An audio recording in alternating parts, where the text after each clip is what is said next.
Energia. A gente usa essa palavra o tempo inteiro.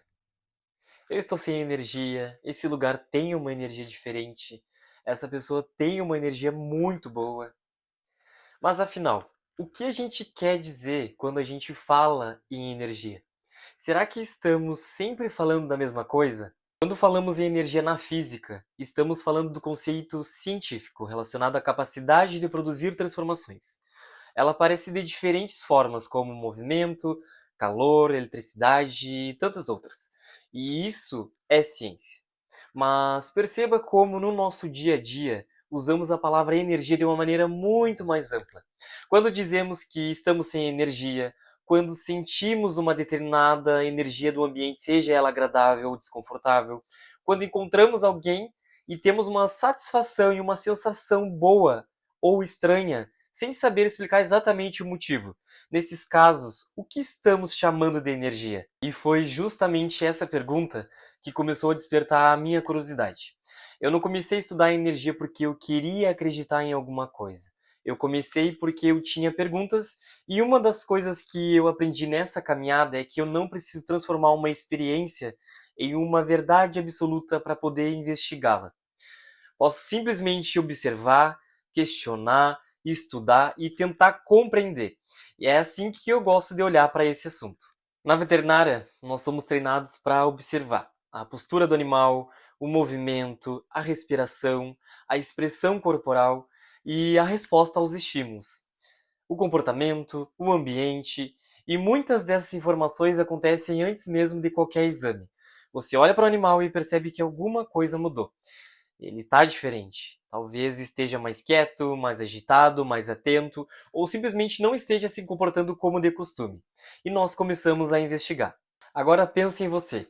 Você entra no ambiente e imediatamente se sente confortável. Já em outro, sente vontade de ficar menos tempo. Você encontra uma pessoa e se sente acolhido. E em outra situação, você fica totalmente em estado de alerta. Mas o que exatamente aconteceu? Seu corpo percebeu alguma coisa? Seus sentidos captaram sinais que você nem percebeu conscientemente? Uma memória ou experiência anterior influenciou essa sensação? Suas emoções mudaram? Essas são perguntas muito interessantes. E aqui eu quero fazer uma distinção. Quando eu falar energia neste canal, eu não quero misturar conceitos científicos com conceitos espirituais, como se fossem exatamente a mesma coisa. Energia na física é uma coisa. Energia dentro de determinadas tradições e práticas integrativas pode ter outro significado. E eu acho importante respeitar essas diferenças, porque falar sobre energia não significa abandonar pensamento crítico. Ter pensamento crítico também não significa fechar a porta para aquilo que ainda estamos tentando compreender. Dentro das práticas integrativas, eu encontrei diferentes maneiras de falar sobre energia, equilíbrio e verdade. E foi justamente isso que despertou ainda mais a minha curiosidade. Como diferentes culturas compreenderam essa ideia? Por que a palavra energia ela aparece tanto quando falamos de equilíbrio? E principalmente, como nós percebemos aquilo que acontece ao nosso redor? Porque talvez você já tenha vivido situações em que pensou, eu não sei explicar, mas eu senti alguma coisa.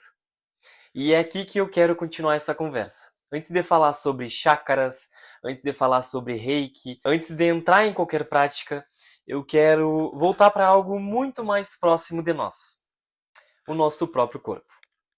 Como que ele percebe o ambiente? Como ele reage às pessoas? E como emoções e estímulos alteram aquilo que sentimos? E por que, às vezes, temos a sensação de que um ambiente ou uma pessoa tem uma determinada energia? Esse vai ser o nosso próximo passo. Como o nosso corpo ele percebe a energia no dia a dia. E talvez, depois de começar a observar isso em você mesmo, você perceba que já teve muito mais experiências desse tipo do que imaginava. No próximo vídeo, vamos olhar para essas experiências com mais atenção. Sem precisar acreditar cegamente, sem precisar negar. Primeiro, observar e depois questionar.